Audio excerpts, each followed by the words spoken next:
Alright guys, TacticalRab back again today. Hope you're all doing well and enjoying your day so far. Welcome back to Valorant news and an incredibly important day in the Valorant world yesterday. More teams qualifying to Iceland, more big favourites though, certainly falling out of the competition. Very much enjoyed your thoughts in the comment section below. Hit the like button if you enjoyed the video. Subscribe if you are new as always, I would greatly appreciate it. Thanks also over 12,000 subscribers. The growth the last few days has been absolutely fantastic, so I really do appreciate it. Firstly, this, I thought was kind of, when I saw this I was like, okay, hang on a second, what's going on here? Fnatic in discussion to add Bone Cold as a VCT 2022 Masters Stage 1 stand-in. This is kind of strange, right? Because Ascend got rid of him, at least that they decided to move in a different direction. Generally kind of been the in-game leader figure, right, for that roster. Of course, Fnatic have Boaster. Now, apparently, according to George Geddes, he reckons unless the players are just blissfully unaware, this isn't true. So who knows what's happening here, right? This seems very strange to me. Apparently, this isn't even going to be the case, but maybe it is, right? Maybe Fnatic are making some strange moves ahead of Masters. They have qualified, but they played a series yesterday against FPX that also might need a stand-in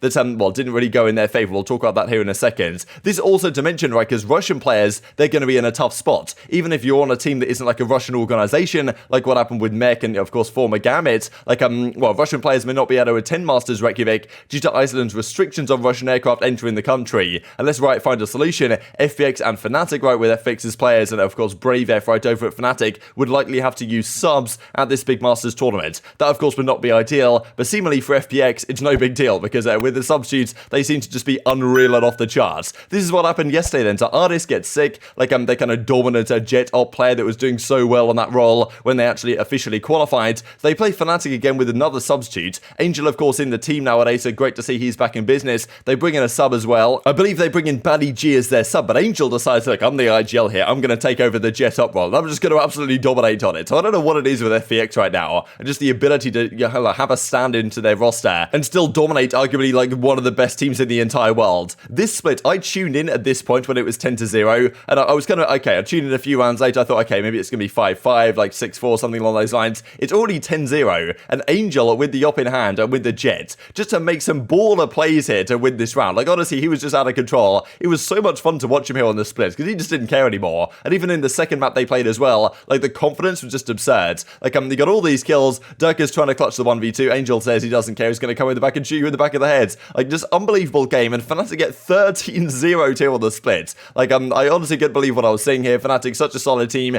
They took, of course, they went all the way with Mech on this map just a couple of days ago in that ridiculous overtime. And FPX has come out and say, look, we're just going to 13-0 you, no problem at all. Just proving that we are the team to beat here in the entire world, to be perfectly honest. That was a ridiculous game. And then it goes to game 2, and Artist even says, kind of this, if you guys know this one, then you know, basically like, I'm concerned about losing my job given the way these guys are playing right now. And then in game 2, it goes to Haven. Fnatic put up a bit of a fight here towards the end. There was a couple of rounds that Dephh did a good job of clutching this one. For example, the 1 versus 2. Probably FPX should have won this, but they won the game regardless in the end. So 2-0 over Fnatic. A dominant victory at the end of the day. It felt like, okay, Fnatic fought a bit of a comeback here in this game to Haven, but at the end of it, like FPX still seemed like the better team. So remarkable scenes, to be honest, from these guys. They qualify into the grand finals. Still, Fnatic are still qualifying for Masters. There's no problem there. But of course, with Dephh, the potential we looked up there in a second, they might not be able to attend the event. Of course, FPX also potentially going to have similar issues. Does create a very interesting situation. Now, Boaster says, I think we needed that loss, right? Maybe he reckons they got a little bit too confident, like a little bit too cocky or complacent, right, after they qualified, thinking they were it, and then they play a series like this, kind of brings them back down to earth again. But yeah, certainly the 13-0, pretty embarrassing whenever that happens. But yeah, 2-0 for FPX, Fun Plus Phoenix on fire. Angel, like the number 1 ACS. I mean, as I say, the game 1 right here, 17-9 for Angel. But the risk is, of course, especially for FPX, that Shao and Saigetsu, right, are both Russian players, Dephh as well for Fnatic, might not even be able to attend Masters, where both teams, of course, have turned up and qualified now. So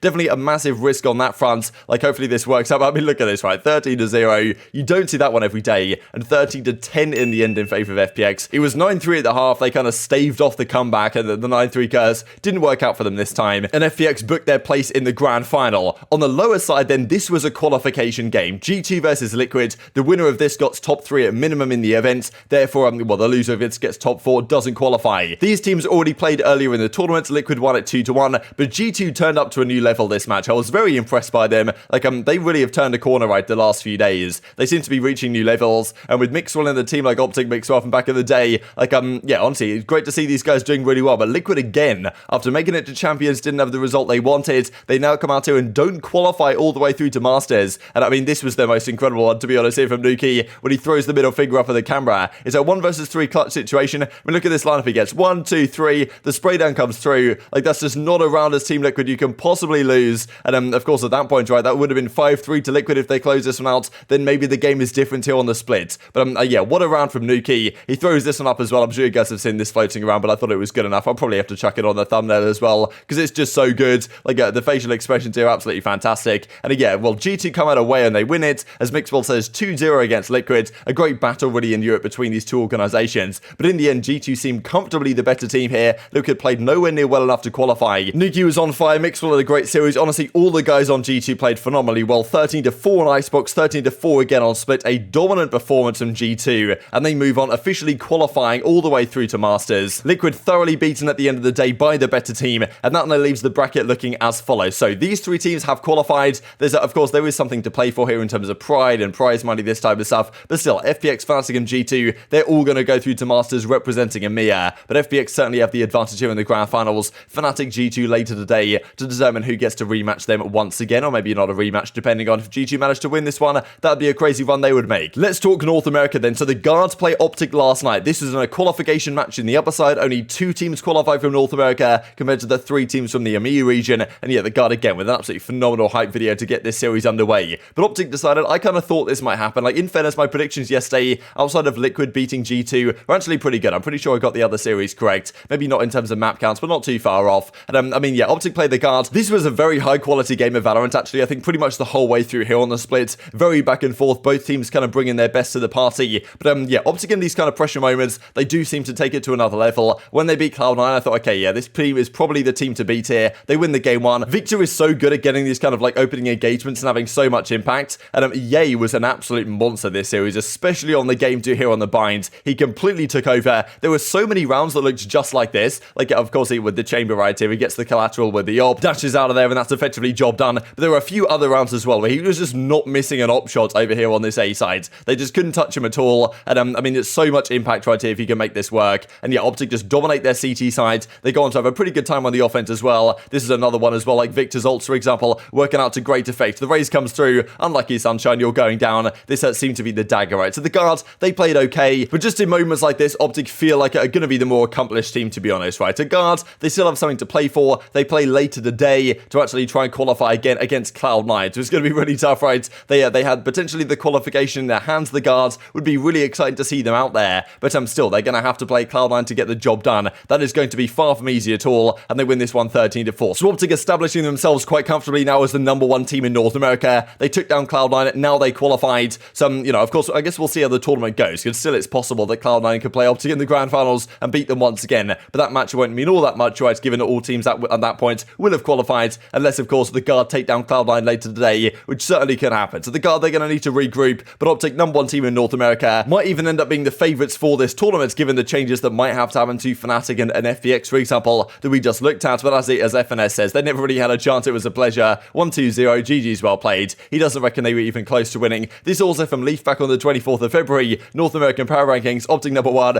Who even cares in the next? So, well, great prediction here from Leaf, it seems. I agree with this ranking, says FNS. And Asuna says as well, not surprised OpTic qualified. Gave them some of the best practice they've probably ever played. No wonder they're playing at this caliber. So he reckons there may be 100 Thieves, giving them the best warm-up possible. And yes, Ye says, what a dominant performance from him in the series. 2-0, having to go to Iceland. Thank you so much for everyone who believed both in myself and to the team. So yeah, great job from Ye. Great job from OpTic. They advanced. The overall series, of course, formerly Envy, right? If you guys have come back from a little bit of a break for Valorant. But yeah, Ye, 42-23. Victor as well. And the star power on the Guards didn't really show up, like Sire player, Trent, and Net, right? The 3 guys you kind of expect to be leading the line. Didn't really do all that much. Net at 18-36 overall. So yeah, not the prettiest map for him. Like, yeah, first map he was 12-19. Then Binary was 6-17. So tough showing for Net. Guess they can bounce back later today against Cloud9. But it's going to be far from easy because Cloud9 play XSET. And this game 1 was just ridiculous, to be honest. Why is this going at 2 times speed? I guess they were spinning it up. It's actually okay. But yeah, you can see at this point already here on the Haven, the defense was just dominant, right? And it was honestly ridiculous. This even a 2 versus 5. This is such a dagger, right? If you're XSET, you have a 2 versus 5 situation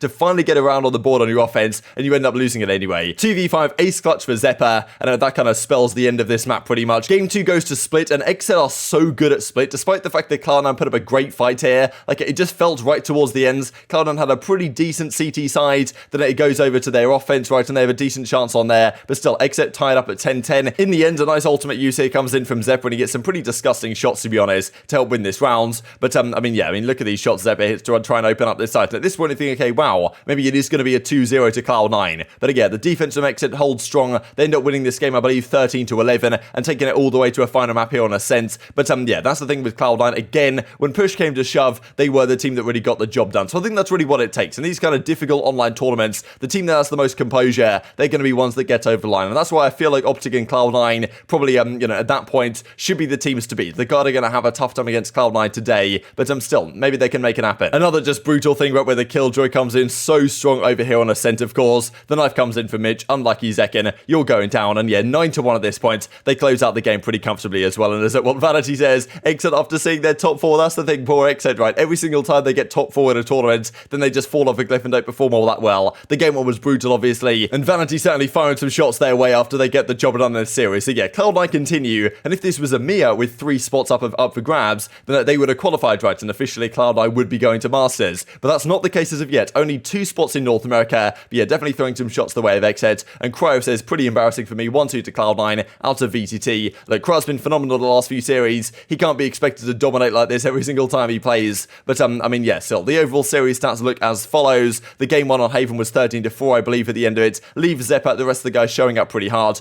Cryo still, +3, best performing player on the team, but not plus 30 as he usually does, but that's just how it goes, right? Like, you can't dominate, especially against a team like Cloud9 when they're dominating a CT side of Haven just like this. Split goes their way. Look, Cryo's 27-12 when they win the map. What did I say yesterday, right? That I feel like Exet's going to win a map because Cryo's going to take over a game. That's exactly what happens on the split. They win this one, but Cloud9, too much ice when it matters. 13-2 here on the Ascent, even more brutal than the first map. So both maps they lost were pretty ugly, to be honest, on the side of Exet, but again, just shows Cloud9 mean business here in the lower bracket. But this then is how the bracket looks. So crazy stuff out this has gone. Version 1 are out, but still, generally the favourites are getting here to the final day. OpTic have qualified. The lower final for the second qualification spot between the Guard and Cloud9 coming up later on today. I don't really know how to call this one. I think the Cloud9 are going to win this 2-1. I've talked plenty in today's video about composure, so I feel like I have to kind of stick to my guns on that one and say Cloud9 are going to win. I kind of want to see the Guard win, but I just think the Cloud9 are probably slightly too good. But very much intrigued to your thoughts on all this stuff in the comment section below. Hope you guys enjoyed the video. If you did enjoy it, hitting a like button tells the YouTube gods it's a good video. Others like you should see it as well, and upgrade the competitive Valorant community. Thank you for watching as always. Take care,